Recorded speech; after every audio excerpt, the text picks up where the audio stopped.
الحمد لله والصلاة والسلام على مولانا رسول الله. سلام الله عليكم من جديد. نتمنى تكونوا على خير ونتمنى تجربوا هاد الغريبة كتجي خفيفة هشيشة مرملة لونها ذهبي، يعني مواصفات كلهم تجمعوا فيها.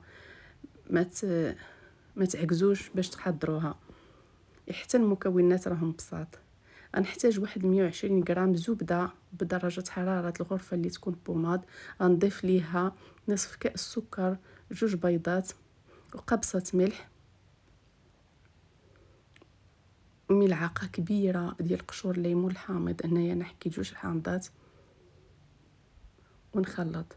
تقدروا تخلطوا غير بيديكم، انا غير باش يبانوا لكم مكونات ويسهل عليا حتى انا باش نحطهم ولا نحطهم في القصرية معاكم. اذا ونخلط جيدا. اذا الزبده كما قلت لكم ما غاديش نتوحلوا معها راه دغيا غادي تذوب لينا، بالخصوص الا استعملت يديك حتى هما كانوا سخان. وغنضيف نصف كأس لهذا الخليط، نصف كأس زيت، ونخلط للمره الثانيه حتى يندمج لي الزيت مع الزبده والسكر.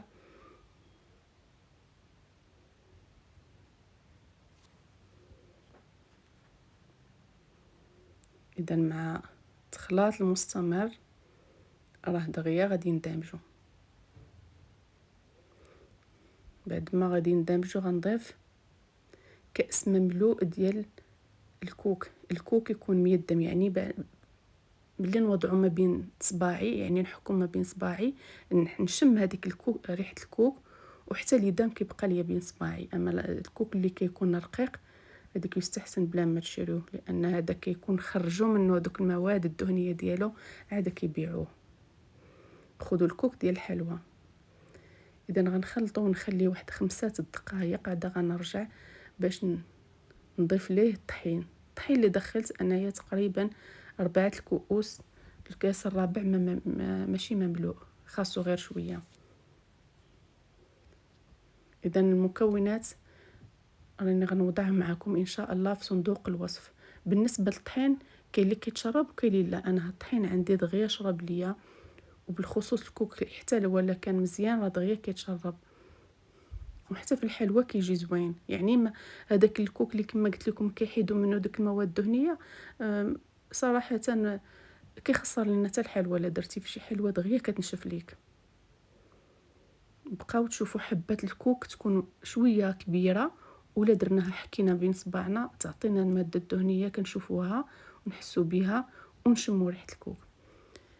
والطحين قلت لكم انايا هنايا راه ما تشربش ليا، عفوا دغيا كيشرب. كاين طحين اللي ما كيتشربش.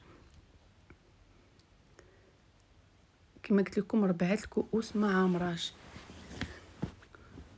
وغنضيف خميره من فئه 8 غرام. المهم العجين ما تخليوهاش تكون رخوه. اذا وفيها هذيك الكميه ديال 8 غرام تقدر تسيح لينا في الفرن. اذا غير تبعوا المقادير وحتى الطريقه وغادي تنجح معكم 100% ان شاء الله. نجمعها. هنا راه درت 3 الكؤوس تقريبا، كنحسبها باقا رخوه ولكن راه مازال غادي تشرب. غنضيف واحد الكميه من الطحين، يعني الكاس الرابع ما غندخلوش كله، تقريبا غير 2 المعالق فيه.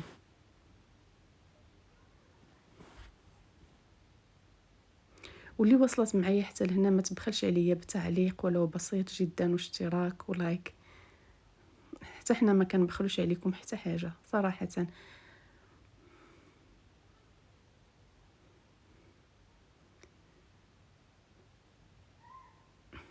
ولا بديتي كتكوري فيه وحسيتي بها باقا بين يدك راه رطبه بزاف، عاودي زيدي الطحين.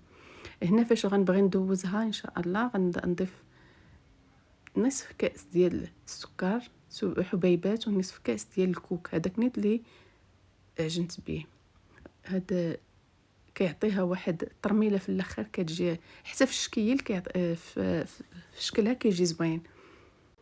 وما بين الحبه والحبه ندير مسافه لان ندير بانها راه كما قلت لكم ما كتبقاش على هذا الحجم، يعني في الفرن راه كتدي علينا شويه، ماشي كتدي يعني المهم الحجم ديالها كيكبر لينا. اذا تقريبا انا راه درت 5 في الصف، ولكن من بعد راه غنحيدهم وغندير غير 4.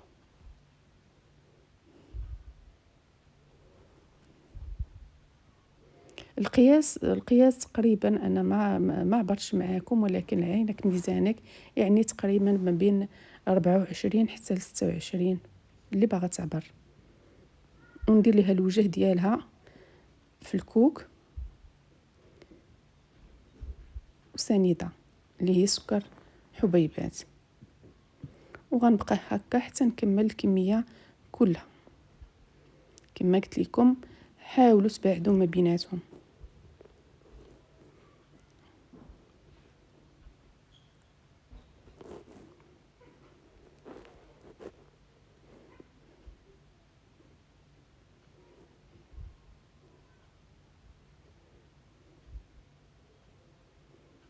اذا هنا انا غنحيد هذاك الصف فيها الطاوانيت، غنحيد لان جاتني انها هنا وبدات كتسرح، قلت غادي نحيدها قبل ما ندخلها الفرن، وداكشي نيت بالفعل اللي درت. ملي نسالي الكميه كلها غنبدا نطبعها بهذا الطابع ديال دوزام اولا الطابع المشهور عندنا في المغرب. انا عندي هنايا ديال النحاس، دابا راه كاينين غير ديال البلاستيك كيديروا 5 دراهم. هذا انا عندي من الطوابع القدام، ولكن كيفلح الغريبه، كتجي زوينه صراحه، غير جربوها، كتجي زوينه ومذاقها هائل جدا. يعني مزيج ما بين الكوك والليمون الحامض، اللي هو الحامض حنا كنقولوا الحامض صراحه. اذا غير اللي شاف الوصفه ديالي من الدول الاخرى كيقولوا ليمون الحامض، حنا كنقول في المغرب غير الحامض. اذا اولا تخلوها بلا ما تطبعوها بلا ما والو وتدخلوها الفرن. اذا هنا بعد ما كندوزوها في السنيده والكوك راه ما كنتواحلوش معها، يعني ما كيشدش فيها الطابع نهائيا. هنا غندخلها الفرن درجه حراره نشعل عليها من التحت، نشوفها غير بدات كتصفار ونشعل عليها من الفوق. شوفوا اللون ديالها كيجي مذهب وغزال. نتمنى تجربوا هذه الوصفه، راها سهله وبسيطه. انا غير هذوك الحفيرات درت لهم شويه الشوكولات ابيض والقليل من البيستاش، تقدروا تخلوه غير هكا. شوف اذا مذاقها ولا لونها كيجي خطير، وحتى داك الكوك من الفوق وسنيده كيعطوها لون رائع.